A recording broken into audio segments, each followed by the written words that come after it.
Nous sommes heureux de vous recevoir dans ce 12-13 sur la RTG Harold. Voici les principaux titres. Le procès qui oppose les familles Chebeya et Bazana contre le colonel Daniel Moukalaï s'est poursuivi le jeudi à la prison centrale de Makala.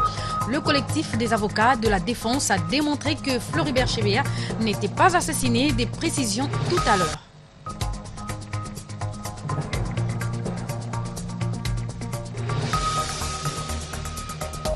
Et puis le réseau d'études électorales appliquées salue le travail abattu par les experts de l'Organisation internationale de la francophonie sur l'audit du fichier électoral en RDC.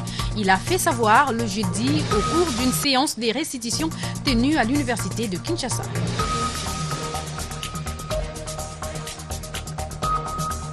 Enfin, dans l'actualité africaine, le président burundais Pierre Nkurunziza a prêté serment hier jeudi devant le Parlement pour un troisième mandat. Sa réélection est qualifiée d'anticonstitutionnelle par l'opposition burundaise. Bonjour à tous et bienvenue à ce 12-13. Je l'ai dit en titre, il s'est poursuivi le jeudi à la prison centrale de Makala. Le procès relatif à l'affaire opposant les familles Chebeya et Bazana contre le colonel Daniel Moukalaï. Après les plaidoyeries des parties civiles, le collectif des avocats de la défense et plus particulièrement ceux du colonel Moukalaï ont démontré par devant la haute cour militaire que Floribert Chebeya n'a pas assassiné mais il est mort inopinément. Suivez les réactions ou la réaction de Maître Bokata Ikundaka, avocat de Daniel Moukalaï, avec Moussa Chirala et Elvis Ndaya. Des médecins légistes qui disent cela. Il avait une double pathologie. Personne ne connaissait cette pathologie-là, cette double pathologie, avant de pratiquer l'autopsie. Donc, la myocardite lymphocytaire, qui est une pathologie virale du ventricule droit. La dysplasie, qui est une pathologie congénitale, parce qu'il y a des infiltrations graisseuses et qui empêchent le cœur de fonctionner normalement. Ok, alors, cette double pathologie, d'après les médecins légistes, devait amener Chebeya à n'avoir une espérance de vie que de l'ordre de 4 à 5 ans maximum, s'il restait dans des conditions d'exercice normal de ses activités. Mais lorsqu'il apparaît que 15 à 20 minutes avant la survenance du décès, et comment peut-on le dire? On ne peut pas nier l'évidence qu'il y avait des abrasions au niveau des mains et des ecchymoses au niveau des pieds. Cela veut dire qu'il a été soumis à un stress intense. Et les médecins légistes situent ce stress intense, d'après ce qu'ils ont découvert au niveau du cœur, entre 10 minutes et 20 minutes avant la survenance du décès. Donc, la conjonction des deux pathologies et le stress intense ont fait que la mort a été instantanée. Le fait que la mort a été instantanée vient aussi du fait que, à l'intérieur, au niveau du cerveau, au niveau du cœur, etc., on ne trouve aucun des signes habituels lorsque la mort survient après 3, 4, 5, 6, 10 minutes, etc. Et dans un autre registre, le Premier ministre Matata Ponyo et Martin Kobler, patron de la MONUSCO, ont passé en revue la situation économique de la RDC ainsi que le processus électoral. Les secteurs agricoles a également été au centre des entretiens entre le chef du gouvernement et le directeur du département agricole et industriel de la Banque africaine de développement, Suzuki Biraumari. Martin Kobler a franchi ce jeudi le perron de l'hôtel du gouvernement. Objectif de sa visite, échanger avec le Premier ministre Matata Ponyo Mapon, notamment sur l'économie de la RDC et des élections dont le budget doit être défini. On a parlé de l'économie, du développement économique du pays la plupart du temps, et je l'ai dit que pour la première fois, vers le début de cette semaine, j'ai pris un avion d'Ethiopian Airlines d'Addis Abeba à Goma. Et si on compare la situation économique à l'est du pays, il y a 2 ans et maintenant, nous avons eu les attaques des M23 à Goma et aujourd'hui, vous pouvez aller avec un vol commercial à Goma. C'est vraiment un grand moment. Nous avons parlé aussi des élections, en particulier le budget des élections, parce que les élections dans un pays comme le Congo, c'est très compliqué, il faut avoir beaucoup de logistique. il faut développer un calendrier électoral qui est réaliste, mais aussi qui est aussi finançable. Et puis, Dr Shiji Ojukwu, directeur du département agricole et industriel de la Banque africaine de développement, avec le chef de l'exécutif central, ont évoqué la question du secteur agricole. Pour l'engagement que le gouvernement a pris à appuyer la jeunesse, surtout dans tout ce qui est comme projet agricole. Surtout, appuyer l'idée qu'une conférence doit être organisée l'année prochaine, une conférence qui va réunir les partenaires et surtout les donateurs sur l'agrobusiness. Le gouvernement congolais tient ainsi à ce que le secteur agricole contribue efficacement à la relance de l'économie nationale. Et toujours en économie, la bancarisation doit avoir un impact positif, que ce soit pour les populations urbaines que paysannes. Matata Ponyo Mapon en a discuté mercredi avec la délégation de la bancarisation qui pilote ce processus avec la représentante du Fonds des Nations Unies pour la population, Diane Keïta. Le Premier ministre Matata Ponyo a été édifié sur l'agenda du développement de la RDC en matière de population. Souziki Biromari pour plus de détails. La délégation de la bancarisation face à ses responsabilités pour une meilleure application de ce processus au bénéfice des populations. Voilà pourquoi Matata Ponyo Mapon, Premier ministre de la RDC, a réuni l'équipe qui pilote cette opération afin d'évaluer le dit processus buté aux difficultés dans les zones à accès difficile. Michel Bongongo a également fait le point par rapport au phénomène Maboko Bank. Ce que le Premier ministre, avec son gouvernement, voudrait que la bancarisation ne soit pas seulement, ne puisse pas avoir comme effet la meilleure condition pour les populations urbaines, mais essentiellement les populations paysannes. Maboko Bank, comme vous le savez, nous sommes en train dans une mission de contrôle de la paye des agents et des fonctionnaires de l'État. Le Premier ministre a pris un certain nombre de dispositions. À l'heure où le monde se tourne vers les actions des humanitaires, le Fonds des Nations Unies pour la population a saisi cette occasion pour informer le chef de l'exécutif central de la tenue à la fin du mois à New York de la session du conseil d'administration de l'UNFPA. La RDC sera sur la sellette au cours de ces assises.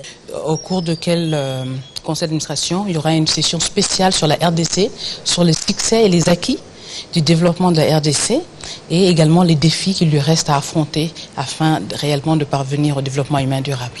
L'UNFPA accompagne donc le programme du gouvernement dans l'assistance des femmes, enfants, des jeunes et adolescents. Aucun agent et fonctionnaire de l'État sera mis en retraite avant l'âge indiqué. Cette affirmation est du président de l'intersyndicale nationale de l'administration publique, Fidel Kiyangi. Il a dit au cours d'un point de restitution de la séance de travail qu'il a eu avec le ministre de la fonction publique. C'était le mercredi au siège du 10 syndicat à Kalamou. Abdul Soko et Clarcy Koko Kabalaï.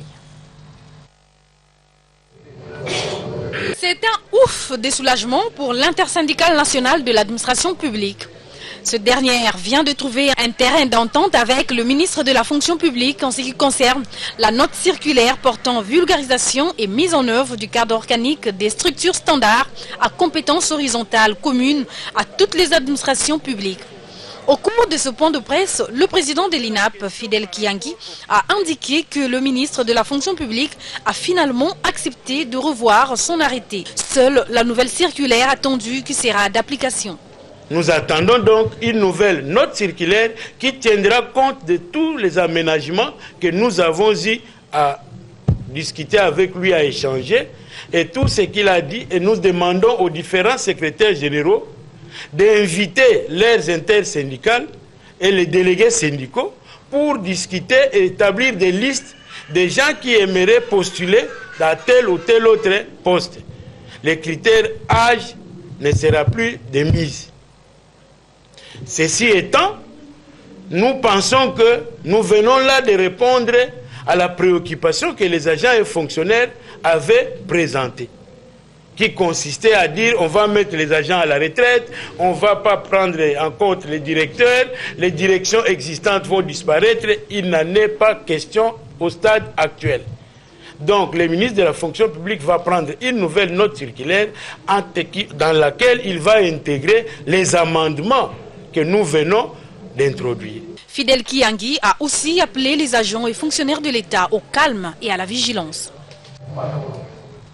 Processus électoral en RDC, parlons-en. Le réseau d'études électorales appliquées salue le travail abattu par la mission internationale d'audit du fichier électoral en RDC et renouvelle son vœu de le voir renforcé qualitativement pour intégrer les aspects techniques exigibles. C'est la conclusion à laquelle a abouti cette structure à l'issue du travail de la mission internationale d'audit du fichier électoral menée par les experts de l'OIF. Richard Chakokanyengele, bienvenue Magambo. Image et commentaires. Après avoir participé à la première phase de l'audit externe du fichier électoral en RDC, en qualité d'observateur, les réseaux d'études électorales appliquées s'est fait le devoir de procéder à la restitution de cette opération et faire des recommandations pour doter la RDC d'un fichier électoral fiable. Ainsi, les forces et les faiblesses de ce travail a été relevées par les REA. Au nombre des faiblesses, il y a par exemple la non-radiation des électeurs décédés, l'absence d'un traitement biométrique du fichier électoral et l'absence d'une cartographie territoriale et juridique applicable au fichier électoral. À ce qui concerne les forces, les REA estiment qu'il y a nécessité d'améliorer le système d'état civil en RDC afin de rendre davantage fiable les fichiers électoraux en radiant les personnes décédées.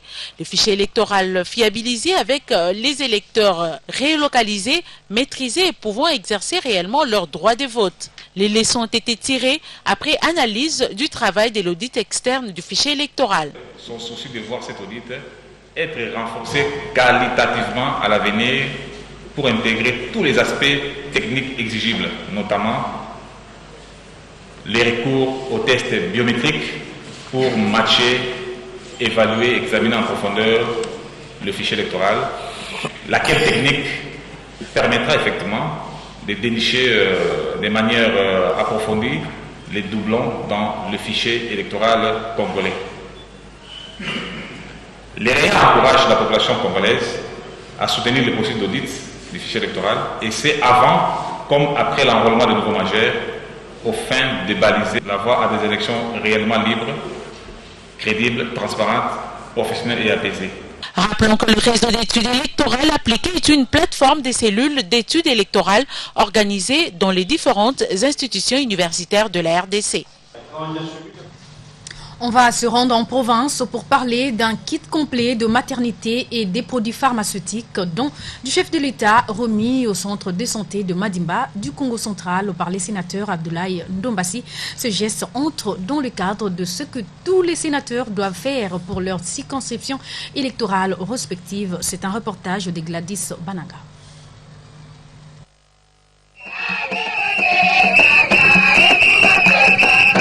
Au Congo central, territoire de Madimba, les sénateurs ont bénéficié d'un accueil chaleureux. Il est venu remettre à ses frères, dans sa circonscription électorale, un kit complet de maternité, mais aussi des médicaments de divers genres pour le bon fonctionnement du centre de santé de Madimba. Le médecin traitant de ces centres de santé a remercié ce digne fils de Madimba pour ses dons venus du Sénat congolais, mais aussi pour son implication légendaire dans tous les problèmes qui se présentent et auxquels il a toujours trouvé solution dans ces coins du pays. Message relayé par l'administrateur du territoire de Madimba qui a aussi relevé que le fonctionnement de la morgue de Madimba, déjà disponible et l'eau potable, pose problème. Nous sommes très contents, très ravis. Cette journée sera mémorable pour nous. Il a donné un kit médical que le président de la République a donné à travers les sénateurs qui sont en train de poser dans leur fief. Nos difficultés, c'est nous avons beaucoup de difficultés, mais surtout c'est un problème d'eau. Nous avons des frigos là, des morgues là, qu'on a déposés et nous sommes à la 3e ou 4e année qu'on n'a jamais installé ces frigos là. Et nous aimerions avoir, comme nous avons l'électricité, la morgue installée. et nous serons décongestionnés. Yerodia Abdoulaye Ndombassi a remercié ses frères avant de leur demander d'utiliser à bon escient cet outil de travail. Au cours de la visite du centre de santé, il a ordonné à son assistant de liquider les factures des malades retenues à cause de l'argent. Pour lui, la révolution de la modernité prônée par le chef de l'État est palpable dans divers domaines et celui de la santé n'est pas en reste.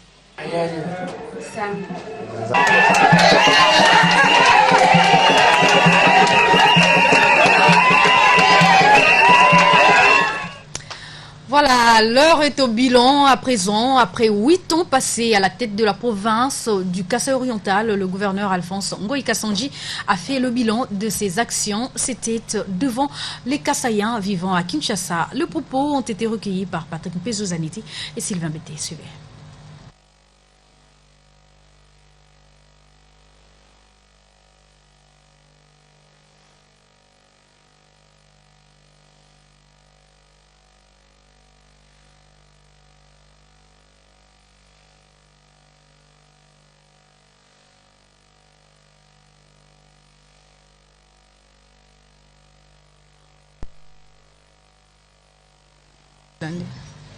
Voilà, toutes nos excuses pour la qualité de son de cet élément.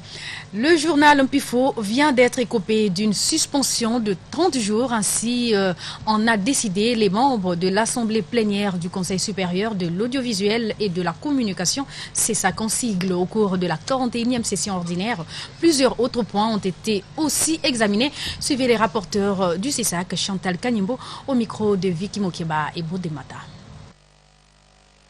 Du Conseil supérieur de l'audiovisuel et de la communication qui a examiné plusieurs points inscrits à l'ordre du jour, notamment des demandes d'avis de conformité et d'avis conformes. En ce qui concerne ces demandes d'avis de conformité et d'avis conformes, les membres de l'Assemblée plénière ont examiné et accordé des avis de conformité pour des spots publicitaires. Les membres du Conseil supérieur de l'audiovisuel et de la communication ont également examiné des dossiers de régulation, notamment les dossiers de deux journaux de la presse écrite. Il s'agit du journal Mpifo, que l'Assemblée plénière a décidé de suspendre pour une durée de 30 jours pour avoir publié des articles avec imputation dommageable, a décidé de suspendre le journal Les Fax pour avoir refusé de répondre aux invitations du Conseil supérieur de l'audiovisuel et de la communication pour venir présenter ses moyens de défense concernant ces publications. Les membres de l'Assemblée plénière ont également reçu le rapport des missions d'une délégation du Conseil supérieur de l'audiovisuel et de la communication à Kananga. Cette délégation a été envoyée dans l'ancienne province du Kasaï occidental pour rétablir l'ordre concernant les décisions prises par la coordination provinciale, décisions qui étaient contestées par les consommateurs des médias, notamment les professionnels des médias et quelques activistes de la société civile. Les membres ont également examiné le règlement financier du Conseil supérieur et de l'audiovisuel et de la communication. Ce règlement sera adopté au cours de la séance qui va se tenir demain, puisque la séance d'aujourd'hui a été suspendue. L'actualité en dehors de nos frontières, vous le savez, le président burundais Pierre Nkurunziza a prêté serment le jeudi devant le Parlement pour un 3e mandat. L'opposition burundaise estime que cette réélection est anticonstitutionnelle. Les points avec Vicky Mokeba.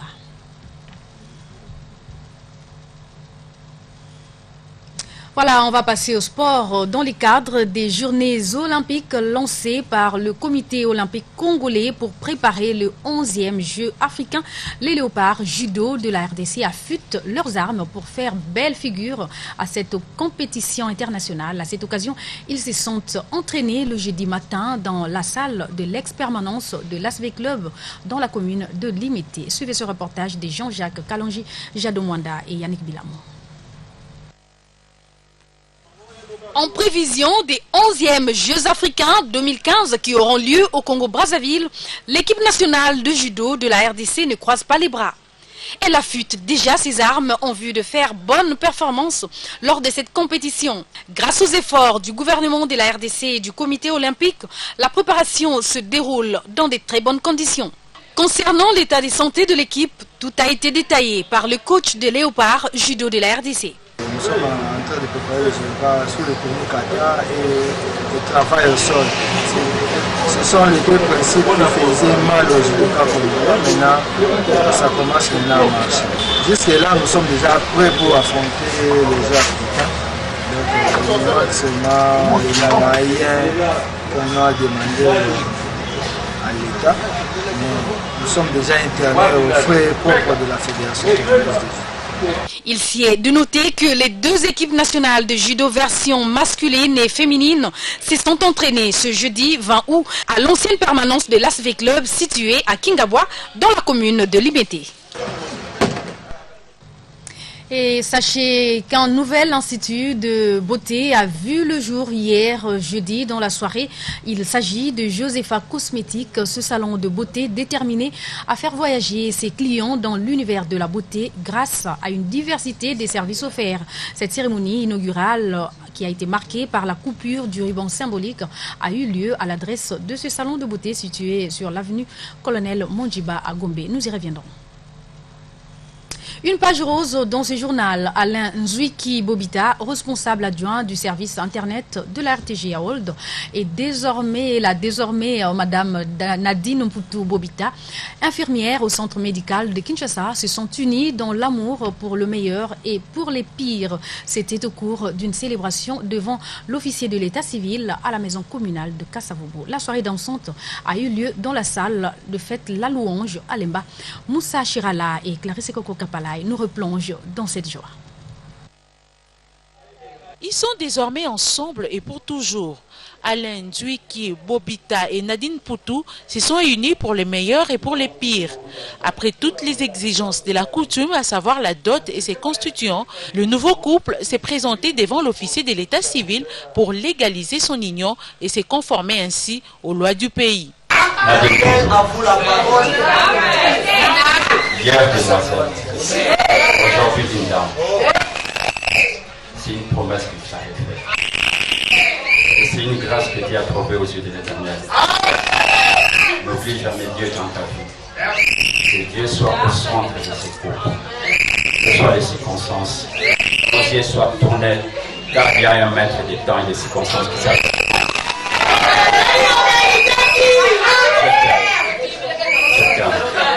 Cette alliance soit le symbole de notre amour.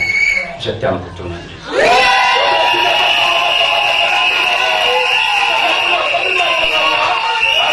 Mon cœur Alain Nzuiki Bobita. Je bénis tout d'abord l'Éternel des armées qui a permis la journée d'aujourd'hui que ça soit ainsi. Et je te dis encore merci parce que tu m'as honoré. Dans la famille et devant tous les je t'ai fait porter cet anneau. Cet anneau, c'est le symbole de notre amour. Le respect, l'amour et la fidélité. Merci, que Dieu te bénisse.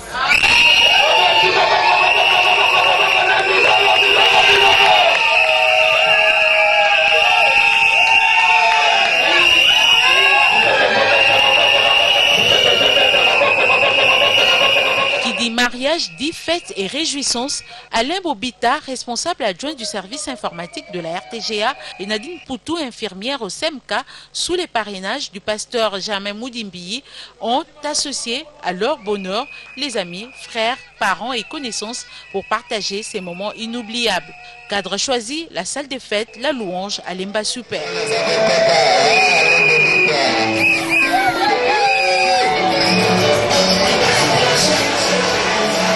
La rédaction TV de la RTGA souhaite plein succès aux heureux nouveaux mariés Alain et Nadine.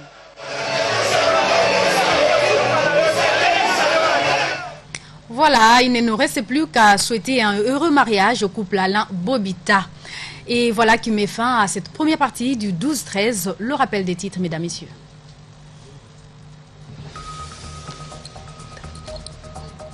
Le procès qui oppose les familles Chebeya et Bazana contre le colonel Daniel Moukalaï s'est poursuivi le jeudi à la prison centrale de Makala. Le collectif des avocats de la défense a démontré que Floribert Chebeya n'était pas assassiné. Des précisions, vous l'avez suivi dans ce journal.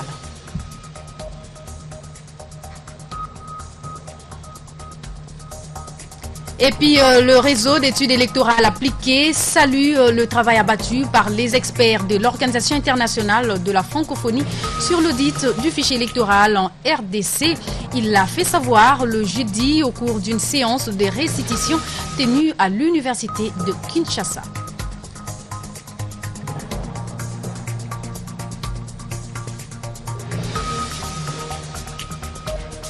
Enfin, dans l'actualité africaine, le président burundais Pierre Nkurunziza a prêté serment hier jeudi devant le Parlement pour un troisième mandat. Sa réélection est qualifiée d'anticonstitutionnelle par l'opposition burundaise. Voilà, mesdames, messieurs, dans la deuxième partie de ce 12-13, nous parlerons du festival Malewa qui sera organisé du 22 au 24 août 2015 à Kinshasa. Nous recevons pour vous à Sotefé Belgur Mawete. Il est organisateur du dit festival. Restez branchés.